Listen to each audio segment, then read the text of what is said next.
नवरात्रि शुरू हुई थी तब गर्मी थी, अब अचानक से ठंड पड़ने लगी है, तो अब मुझे अपने ठाकुर जी को गुनगुने पानी से नहलाना होगा। आज मैंने अपने ठाकुर जी के लिए गरम-गरम बिस्तर तैयार कर दिया है। मार्केट से जाकर ये हैंकीज़ लाई हूँ मैं। मेरे तीनों प्रभु अब शयन के लिए तैयार हैं, इत्र की सेवा हो चुकी है। अब चले अपने आज कंबल वाले गरम-गरम बिस्तर में। जय श्री कृष्ण, राधे राधे। कैसे हैं आप सब? देखिए, आज नवरात्रि का 5वां दिन था और ठंडक जो है तीसरे दिन से ही शुरू हो गई थी। तो मेरे जो ठाकुर जी हैं और लाडो जी हैं, तो उनकी सेवा में अब थोड़ा-सा मुझे बदलाव करना पड़ा है, क्योंकि हम सब कंबल ओढ़ के सोते हैं और मैं शरद पूर्णिमा का वेट नहीं कर सकती। तो आज मैं गई थी अपने ठाकुर जी के लिए शॉपिंग करने, तो देखिए मैं उनके लिए जाड़े के हिसाब से क्या शॉपिंग करके आई हूँ और कौन से वो 4 नियम हैं जो अब बदल जाएँगे। तो चलिए मैं आपको बताती हूँ, दिखाती हूँ।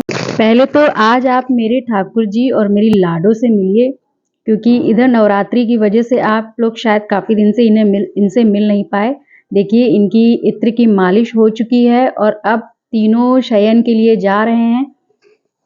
इत्र की मालिश आज मैंने गुलाब के इत्र से नहीं की है, क्योंकि अब हल्की-फुल्की ठंडक पड़ने लगी है। तो मैं ये मार्केट से आज अपने ठाकुर जी के लिए, लाडो के लिए ये इत्र लेकर आई हूँ। जाड़े में श्री बांके बिहारी मंदिर में, वृंदावन में केसर या हिना के इत्र की मालिश की जाती है, तो मैं हिना का लेकर आई हूँ। मुझे केसर का मिला नहीं तो मैं हिना का ले आई और अभी मैंने इसी से ठाकुर जी की सेवा की है। तो पहले तो नियम मेरा यही बदल गया है कि अब इत्र की सेवा जो है वो मैं हिना के इत्र से करूँगी, ना कि गुलाब के इत्र से। दूसरा, जो यहाँ पर अभी तक उनके बिस्तर पर मैंने कॉटन की चादर और ओढ़ने के लिए सिल्क की चादर रखी हुई थी, पर अभी मैं मार्केट से ये इस तरीके के छोटे-छोटे हैंकीज़ लेकर आई हूँ। ये सॉफ्ट हैंकीज़ हैं। ये अभी वूलन नहीं है, बहुत ज़्यादा गर्म नहीं करेंगे, पर क्योंकि अब हम लोग ब्लैंकेट ओढ़ने लगे हैं, मेरी बच्ची भी अब ब्लैंकेट ओढ़ के सोती है, तो मेरे ठाकुर जी को और मेरी लाडो को भी ठंड लगती होगी। तो मैं ये अलग-अलग कलर के बढ़िया सुंदर-सुंदर हैंकीज़ लेकर आई हूँ, इस तरीके के मार्केट में मिल जाते हैं। तो मैंने ये ठाकुर जी के बेड पर बिछा दिए हैं और एक ओढ़ने के लिए रख दिया है।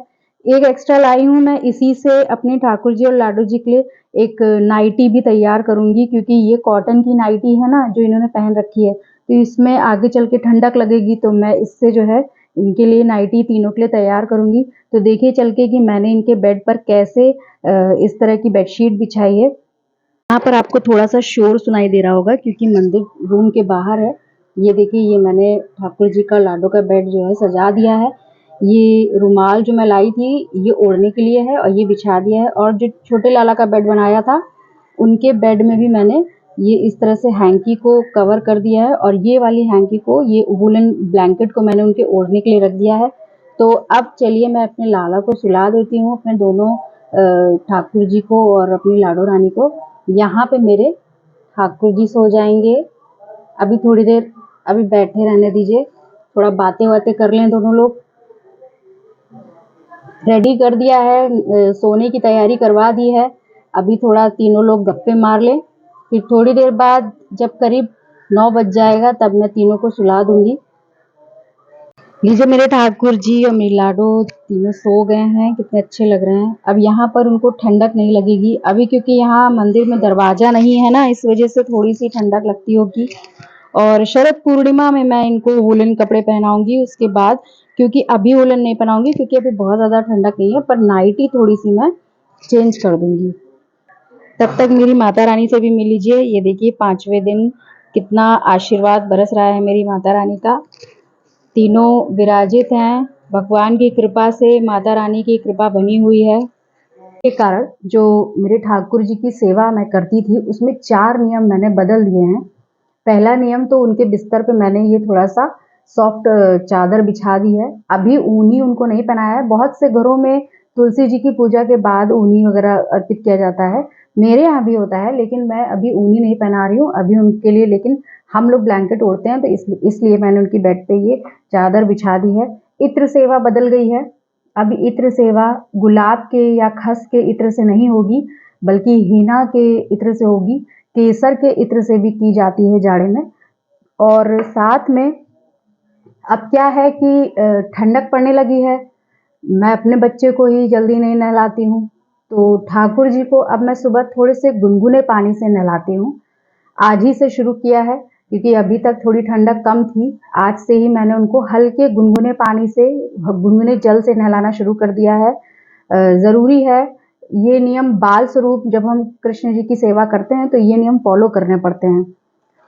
और साथ में एक नियम और चेंज कर दिया है मैंने। मेरे जो लड्डू गोपाल थे वो अभी तक 6 से 7 के बीच ही सुबह होती थी उनकी, सुबह उनको मैं उठाती थी। अभी क्या है कि ठंडक पड़ने लगी है तो अब मैं 6 से 7 के बीच उनको नहीं उठाती हूँ, 7 से 8 के बीच में उठाती हूँ, तभी उनको स्नान कराती हूँ। वृंदावन के जो श्री बांके बिहारी मंदिर है वहाँ पे भी बांके बिहारी की बाल स्वरूप में जब सेवा की जाती है तो मंदिर जो है गर्मियों में 8 बजे खुलता है और जाड़े में 9 बजे खुलता है। थोड़ा बहुत टाइम इधर उधर हो सकता है पर वहाँ यही होता है। तो जाहिर सी बात है मेरे लड्डू गोपाल भी अब इतनी ठंड में मैं सुबह सुबह उन्हें नहीं जगाऊंगी। अभी 7 बजे तक वो सोते रहेंगे। 7 बजे के बाद उनको मैं उठा दूंगी। लेकिन अगर बहुत ज़्यादा ठंडक पड़ेगी, जैसे कोहरा वगैरह पड़ने लगेगा, तो फिर मैं ये टाइम बढ़ा दूंगी। मेरे ठाकुर जी फिर 9 बजे के आसपास जगेंगे क्योंकि मैं छोटे बाल स्वरूप अपने लाला और लाडो को परेशान नहीं करूंगी। तो ये 4 नियम मेरे ठंडक के बदल गए हैं। जिसकी तो अब मेरे जो ठाकुर जी का जो सेवा रूटीन है अब वो चेंज हो गई है। अब आपको जाड़े में थोड़ी अलग रूटीन दिखेगी। तो अपना ध्यान रखिए। हरे कृष्णा, राधे राधे, जय माता दी।